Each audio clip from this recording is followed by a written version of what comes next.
আর কতক্ষণ? এত লেট করে নাকি ছেলে মানুষ? আরে ওকে আমাদের মতো এত ফ্রি থাকে নাকি? ওর কত কাজ, ও সবসময় ব্যস্ত থাকে। আরে আমি তোর জন্য ওয়েট করতে করতে অভ্যাস হয়ে গেছে, এখন ওয়েট করতে ভালোই লাগে। সবার মতো নাকি আমার বয়ফ্রেন্ড, ও স্পেশাল। হ্যালো, কি একটা অবস্থা তাই না? একটা ছেলের জন্য যদি দুইটা মেয়ে অপেক্ষা করে, আসলে না ওই ছেলেটা পানিশমেন্ট হওয়া উচিত, তাই না? পানিশমেন্ট দরকার নেই, যখন সময় হবে তখন পানিশমেন্ট দিয়ে দিব। নিচ মাই ফ্রেন্ড নিতু, ও হচ্ছে আমার ফিউচার মেট। শুধুমাত্র আমাদের ফ্যামিলিকে জানানো বাকি, আর সবকিছু কমপ্লিট, আমাদের সামনেই বিয়ে। নাও খাও।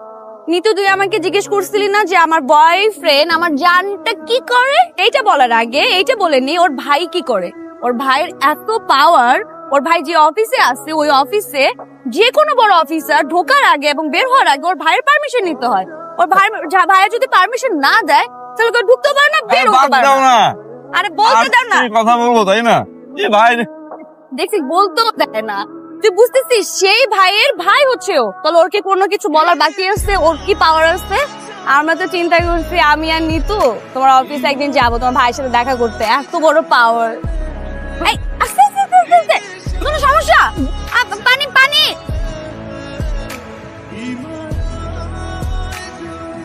রাজু, ভাই একটা অসুস্থ তো, যার কারণে আমি আসছি। তুমি রাজু ছোট ভাই রকি, তাই না?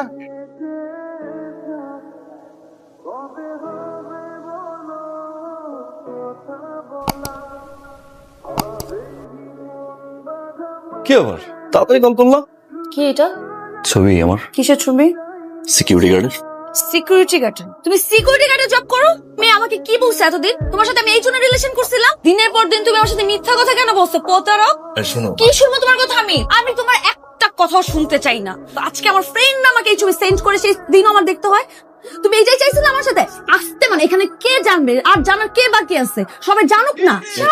আচ্ছা, আমি তো এখন বুঝতে পারতেছি কেন তোমার বাপ দাদা সকালবেলা ঘুম থেকে উঠে কেন চা রুটি খায়। ও কিন্নি, তুমি আমার সাথে ডে বাই ডে মিথ্যা কথা বলে গেছো প্রতারক। আমি তোমার চেহারা নেক্সট টাইম আর দেখতে চাই না। Security guard? তুমি না বলছো তোমার ভাই চাকরি করে? তোমার ভাইও তোমার সাথে সিকিউরিটি গার্ড চাকরি করে? ধরবা না তুমি আমাকে?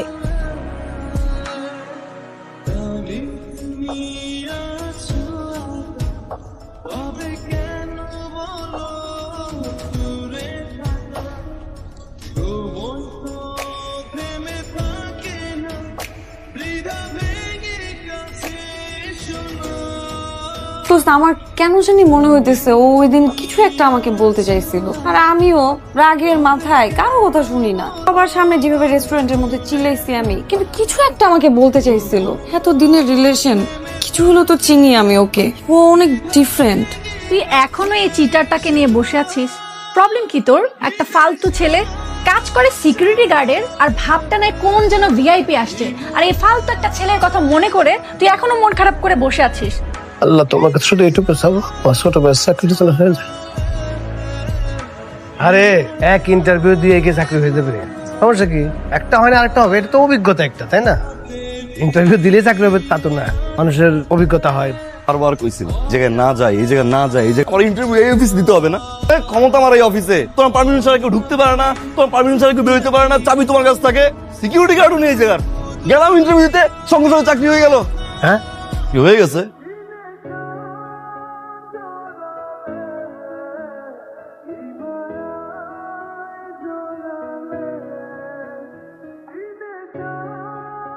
আজকে আব্বা বাচ্চা থাকতে খুব খুশি হতো।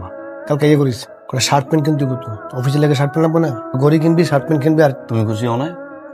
আমি খুশি হই নাই। আমি খুশি হবো কেন? আমি একটা সিকিউরিটি গার্ড, আমার ভাই এত বড় বস, আমি খুশি হবো? তোমার তো জলে চলে খাও ভাই, নিচে বানাইছো আবার। স্যার, তোমার স্যালুট দিলে কেন? ওই তোমার ভাই। আপনি আমার স্যার, তো মানুষ আমি স্যালুট দিছি।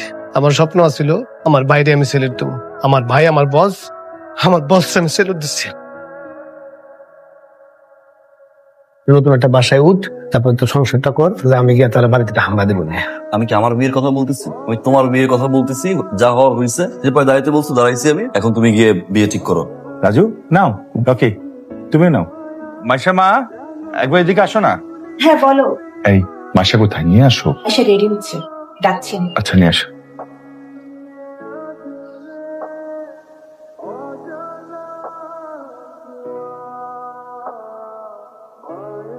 সরি, আমার আসলে ওইভাবে ব্রেকআপ করাটা উচিত হয়নি। ফ্রেন্ডদের জন্য সবাই এমন ভাবে হাসি তামাশা করছিল আমাকে নিয়ে, তোমার ওই পিকচারটা নিয়ে খুব ইনসাল্ট ফিল হচ্ছিল।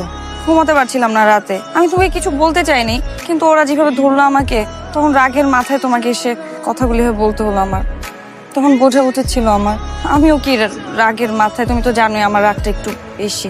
এখন এই বিয়েতে আমার কোনো আপত্তি নেই। সত্যি আমার তো আপত্তি আছে, এই বিয়েটা তুমি করতে পারবো না। মানে? আমার ভাই একজন সিকিউরিটি গার্ড, যদিও আমি এখন জব করি, বাট তারপর যদি এখন আমার ভাই অসুস্থ হয়, আমি কিন্তু আবার প্রক্সি দিব। ও আরেকটা বিষয়, ওই দিন কিন্তু আমি প্রক্সি দিয়েছিলাম, আমি সিকিউরিটি গার্ড ছিলাম না। তুমি তো কথাই শুনতে চাওনি। 1000বার ট্রাই করেছিলাম নিজের কথাগুলো বলতে, তুমি সুযোগ দেওনি। ফেসবুক থেকে শুরু করে হোয়াটসঅ্যাপ নাম্বার সবকিছু ব্লক করে রেখেছিলে। ভালো তো আমিও বাসছিলাম, তাই না? তোমার যা খুশি তুমি বলে ব্রেকআপ করে ব্লক করে রেখে দিলে। কখনো কোনো মানুষকে তার অবস্থান দেখে ভালোবাসতে হয় না, তুমি বাসছো।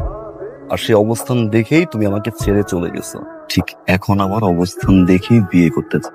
অবস্থান দেখে যে মানুষটা চলে যায়, সে আর যাই হোক তোমার লাইফ পার্টনার হতে পারে না। আরেকটা কথা, তোমার ফ্রেন্ডদেরকে বলে দিও, ওই দিনের ওই সিকিউরিটি গার্ডের ছেলেটাই আজকে তোমার বাবার বস।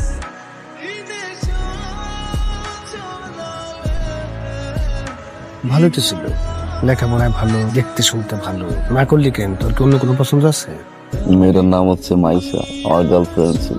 আমার তো বাপ মা সবই তুমি। সারা জীবন তুই আমার লেগে কষ্ট করছো না আমারে, কোনোদিন ফ্লোরে ঘুমাইতে দেওয়া নাই আমারে। আমার ঠান্ডার সমস্যা, সারাদিন দুধ খা ডিম খা, দাড়িটা পাকাই ফেলছো, এখন পর্যন্ত বিয়ে করো না কেন? তুমি বিয়ে করবা, তোমার ওই বউ যদি আমার দেখতে না পারে, আজকে সেই বাইরে যদি কেউ ছোট করে, আমি তার কেমনে বিয়ে করি? আজকে সেই ভাই সিকিউরিটি গার্ড, এই জন্য যদি কেউ চলে যায়, তাহলে আমি কেমনে বিয়ে করি ভাই?